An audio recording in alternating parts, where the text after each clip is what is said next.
A dying fan sent Ozzy a letter. He read it live and broke down. There are screams that come from fear. There are screams that come from anger. But sometimes, a scream comes from the heart holding on to its last breath of hope. And when a rock legend heard one from a quiet hospital room in Manchester, the world stopped. Before we begin, tell us where you're watching from. And don't forget to subscribe to Voices of Darkness KT, where real hearts speak, and legends rise in silence. Manchester, England. Late evening rain tapped softly against the hospital window like tiny fingers asking to be let in. Inside room 217, the world felt paused, frozen in a quiet battle between hope and surrender. Danny Reynolds, 17 years old, lay still under thin white sheets. His body was small now, too small for a boy who once ran like wind across school, fields, and played guitar in the garage with friends. Machines hummed beside him, a mechanical lullaby for a body that had fought too long. His mother sat by his side, holding his hand, rubbing her thumb gently across his fragile knuckles, as if trying to massage life back inside. His father stood in the corner, hands in pockets, pretending to read a newspaper, but he hadn't turned a page in an hour. He blinked quickly, the same way grown men blink when they refuse to let tears fall. Danny didn't look broken. He looked peaceful, like a boy tired after a long day of play. Except life had been the game and cancer had cheated. Through half-lidded eyes, Danny looked at the ceiling. He wasn't afraid to die.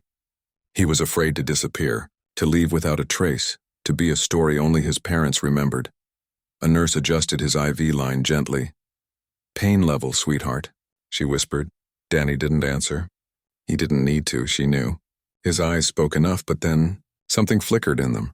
Not pain, not fear, purpose. "Mom," Danny whispered, voice like paper. She leaned in, brushing hair from his forehead.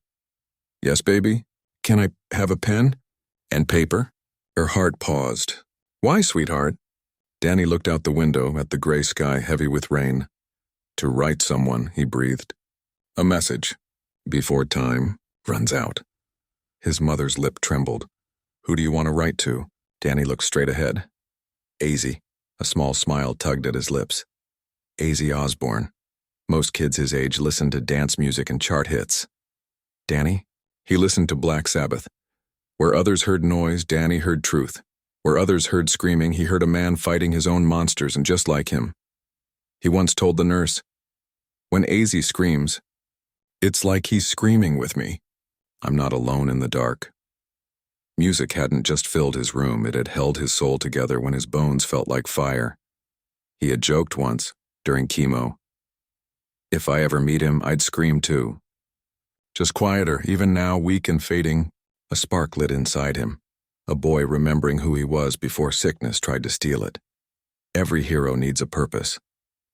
Danny's was simple: say thank you before goodbye. His mother fetched the paper. His dad handed him the pen, gripping it too long. Reluctant to let go, Danny's fingers trembled as he held it. His hand shook like a leaf in wind, but he wrote anyway. Slow, careful. Every word mattered. "Dear Ozzy, you don't know me, but you've been with me for years." He paused, breathing shallow. The nurse dabbed his forehead with a cloth. He smiled weakly and kept writing. "When the pain was too much, your music told me to hold on. When my voice failed, you screamed for me." A tear rolled down his cheek. He didn't wipe it. It felt like it belonged on the page too. 3 days passed. 3 days of shaking hands, weak breaths, and quiet determination. And finally, he wrote 6 words that would move the world. "You saved my life every day." Danny held the paper to his chest. He didn't cry. He breathed slowly, softly, like someone accepting the sky at last. "Nurse Claire?" he whispered. She leaned close. "Yes, love." "Can you try to send it?" She nodded, eyes shining. "I promised Danny." Even if she didn't know how, even if letters like this rarely reached legends, she still promised. And Danny smiled. Peaceful. Tired but proud. For the first time in weeks, he slept without fear. Nurse Claire stood in the staff lounge with a paper cup of tea going cold in her hands. She stared at the photo on her phone, Danny holding the letter, eyes tired but shining. Her thumb hovered over the post button. She wasn't the type to ask the internet for anything. But promises matter, she typed slowly. My brave patient 17 has one last wish. He wrote a letter to Ozzy Osbourne. If anyone can help me get this seen, please share. On letter for Ozzy, she hit post, then tucked the phone away and went back to work. For an hour, nothing happened. Then the first notification came. Then 5. Then 50. Comments, shares, messages from strangers. A bass player from a local band reposted it. A radio show in the Northwest mentioned it on air. A former tour tech from 20 years ago tagged old contacts. By noon, the post had traveled farther than any ambulance in the city. Afternoon, Danny's room. Claire peeked in. Danny was sleeping. His mother sat by the bed knitting a scarf that might never be worn. His father watched the heart monitor like it was a clock counting blessings. Claire whispered from the doorway. It's moving. Danny's mother looked up. What is? The letter. She showed them the post. Thousands of likes, thousands of shares. The father's chin trembled. The mother pressed her hand to her mouth. Even if it doesn't reach him, she said. People are reading Danny's words. People are hearing him, the father added. Claire nodded. He isn't disappearing. Evening. Los Angeles, a living room. Soft lamps. A quiet dog sleeping. Sharon Osbourne sat with a tablet on her lap. An assistant had messaged her twice. You should see this. She clicked. She read the post. Then the letter. Then the 6 words. She didn't blink for a long time. She stood, walked to the kitchen and found Ozzy pouring tea. Glasses slipping down his nose. Love, she said, voice careful, you need to read something. He took the tablet. Read slowly. Reached the 6 words, his hand shook. Bloody hell, he whispered. Sharon waited. She knew that look. She had seen it through storms, detoxes, triumphs. It wasn't pain. It was something heavier and cleaner. What do you want to do? She asked. He looked up, eyes red. Go to him. Sharon touched his arm. The tour is in 2 days. You're in Manchester anyway. Then I'll see him, he said. And before that, I'm going to read this. On stage? Yes. Are you sure? He swallowed. It's not a show anymore. Not that night. Next day, rehearsal hall, Manchester Arena sound checks. Cables. Drum hits echoing through empty seats. Crew moving like bees in a cathedral. Ozzy sat alone on a road case, Danny's letter folded in his hands. He unfolded it again, smoothing the creases with his thumb as if he could iron pain flat. His tour manager, Rob, crouched in front of him. You don't have to read it, mate. It's heavy, he nodded. That's why I'm reading it. Rob studied his face. If you break, the crowd might not know what to do. Let them learn, Ozzy said, voice quiet. Let them feel. He stood, walked to the mic, and asked the monitor engineer for a little more warmth, a little less echo. No fire, no theatrics, just a man and a letter. Elsewhere. The crowd comes alive, tickets scanned. Gates opened. Fans in vintage shirts, tattoos, denim, leather. A mother with her teenage son, both in black, holding a paper sign that read, You saved us too. A group of lads argued about set lists. A girl painted bats under her eyes in the bathroom mirror. An older couple held hands like the concert was a wedding. No one knew about the letter, but somehow, the air already felt different. Hospital. The waiting back in room 217. The TV showed a football match no one watched. Danny slept, breath shallow. His mother touched his hair. His father whispered every few minutes, We're here, son. We're here. Claire peeked in with a tablet. They're starting soon. The mother's eyes swam. Do you think he'll read it? Claire took her hand. I think he already has. Arena. Lights down. The house fell dark. A scream rose, the good kind. Flames leapt. Guitars tore open the night, bark at the moon. Mr. Crowley. Crazy train. He gave them power. He gave them laughter. He gave them history. But behind every grin, behind every leap, there was a fold of paper tucked into his jacket like a heartbeat he didn't want to lose. Second hour, the drop to silence. The last note of the previous song faded. The crowd roared, then settled when they realized no riff followed. A blue wash of light. The band stood back. Ozzy stepped forward, letter in hand. He didn't shout, How are we feeling? He didn't ask, Are you ready? He said simply, I want to do something different tonight.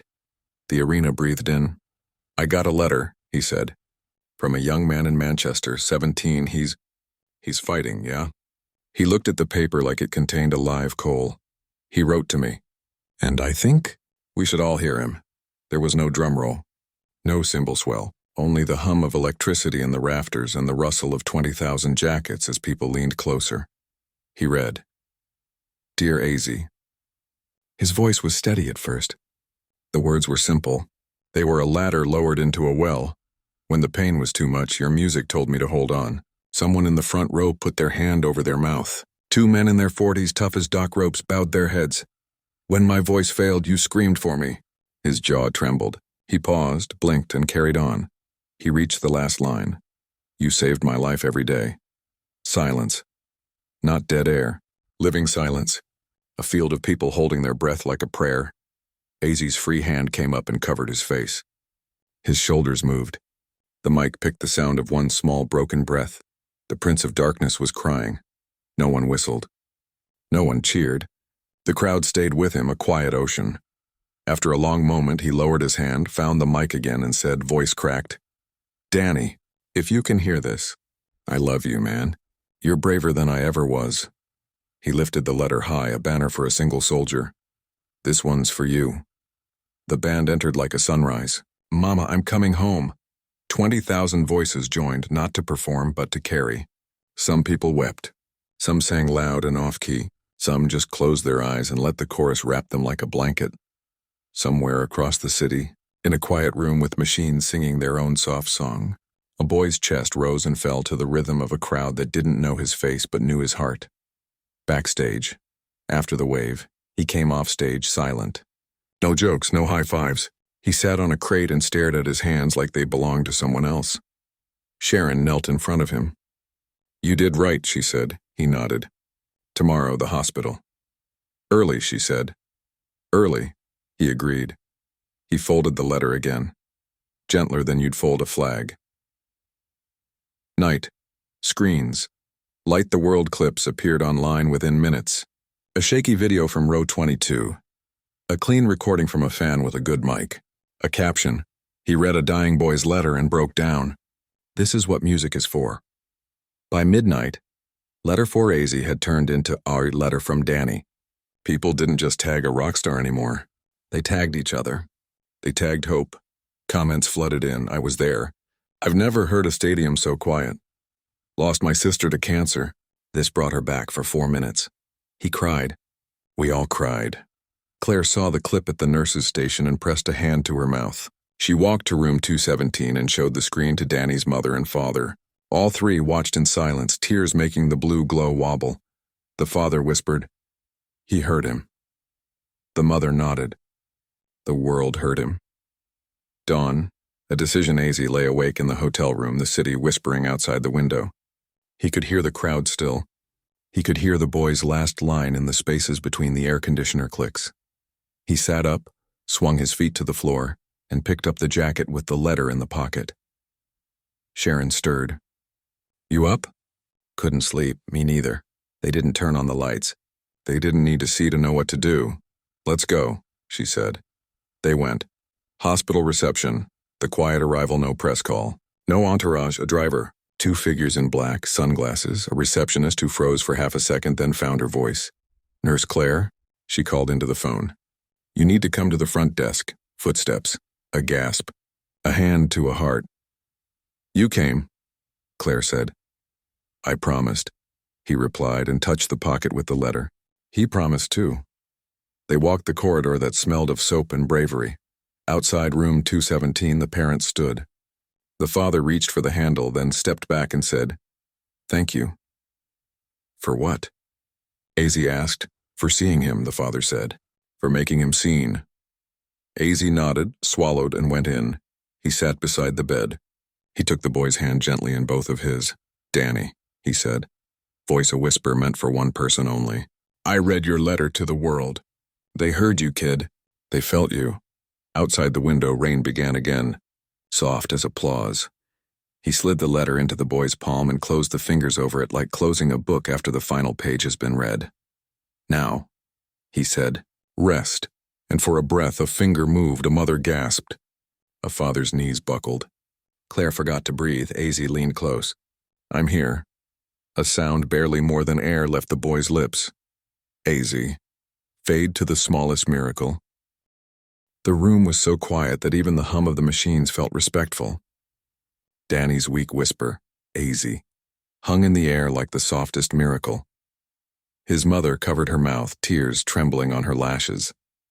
His father pressed a fist to his lips, shoulders shaking. The kind of shaking men hide until they can't anymore. Ozzy held Danny's hand tighter, as if trying to pour strength from his own veins into a boy who had given him courage he didn't know he still had. Easy, mate, Ozzy whispered. I'm right here. Danny's eyelids fluttered, just once. A faint, tired smile ghosted across his lips, a smile that said, I did it. I reached him. I mattered. His breathing slowed, the machine's rhythm softening like a lullaby drawing to its final verse. A nurse quietly dimmed the lights. No one spoke. Words felt too small. Ozzy didn't cry loudly. He just let tears fall silently. One, then two, landing on Danny's blanket like blessings. He leaned in close. You saved my life too, he whispered. And for a moment, the world was only breath. Stillness and love, hallway outside. After the miracle, Ozzy stepped out, sunglasses on but not to hide. His eyes were red, raw, not from pain but from being human. Sharon placed a hand on his back. You did everything right, she whispered. He didn't answer immediately. He was still in there, in that room, sitting beside a boy who had screamed without sound, fought without weapons, and loved without ever meeting the man who carried him through the fire. Finally, he spoke. He was stronger than all of us, Sharon nodded. He was. The photo that changed millions before they left, Danny's mother asked softly. May I take a picture? For him, Ozzy nodded. She took a photo of Ozzy sitting at Danny's bedside, holding his hand gently, not like a rock god, but like a brother, a fellow soldier in the war of surviving life. The image wasn't staged, wasn't posed, it was truth, pure, quiet, sacred. Nurse Claire posted it that afternoon. A legend came today, not to perform, but to sit with a hero. The internet didn't just share it, it wept with it. Rock stars reposted with broken hearts. Millions commented with prayer emojis, black hearts, and messages like, humanity still exists. Music saves. Danny forever. And suddenly, this wasn't a hospital story, it was a world story. 5 days later, sunset, the sky outside turned gold and then violet, then that gentle gray. Danny loved. The machine slowed. His breaths became small feathers floating away on quiet wind. His mother whispered, We love you. His father kissed his forehead. Nurse Claire held his hand. There was no fear, just a boy stepping into music. The monitor beeped one final time. Silence. Soft, holy silence. Danny Reynolds left the world the way he lived in it, with grace and music in his heart. The funeral, a legend. Arrives black suits. White flowers. A small chapel filled with big hearts. A guitar pick engraved with Stay Loud sat beside the casket. Then whispers spread through the room like ripples. He's here. Ozzy walked in with a single white lily. No bodyguards. No press, just grief and respect. He went to the podium. He cleared his throat. His voice cracked. I've met thousands of fans, he said. But this one, he taught me what music is for. He reached into his pocket, pulled out the folded letter, and placed it inside Danny's hands. Take this with you, mate, he whispered. You earned it. No applause. No cameras, just tears. And love. Weeks later, a song is born. Ozzy sat in his studio. Lights low. Guitar in lap, he strummed gently. Nothing loud. Nothing wild. A melody came out, soft, aching. Beautiful, he whispered. Little warrior, you held on, carried your fire till the dawn. He recorded the song. No promotion. No big release. Just a quiet upload titled Danny's Letter. It spread faster than any stadium anthem. Reaction videos. Families crying. Cancer survivors commenting, This song feels like my fight. The world didn't just hear Danny's story. It felt him. Legacy in Ozzy's home. Next to golden records, platinum plaques, and decades of triumphs, hangs a simple frame. Danny's letter. Under it, in silver engraving, "You saved my life every day," because some legacies aren't built by fame, but by love and pain and courage and ink on paper. Danny didn't fade. He didn't disappear. He became a song, a whisper, a heartbeat, a memory that beats in millions of chests. And somewhere, wherever souls who fought bravely now rest, a teenage boy with tired eyes lifts his chin, smiles softly and whispers, "I was heard." Sometimes the strongest warriors don't wear armor. Sometimes heroes can't stand one, but they rise anyway. Sometimes the loudest scream lives in silence, and sometimes a single letter can save a legend who spent his life saving others. If this story touched your heart, like the video, share it with someone who needs hope, and subscribe to Voices of Darkness. Because here we don't just tell stories, we keep souls alive.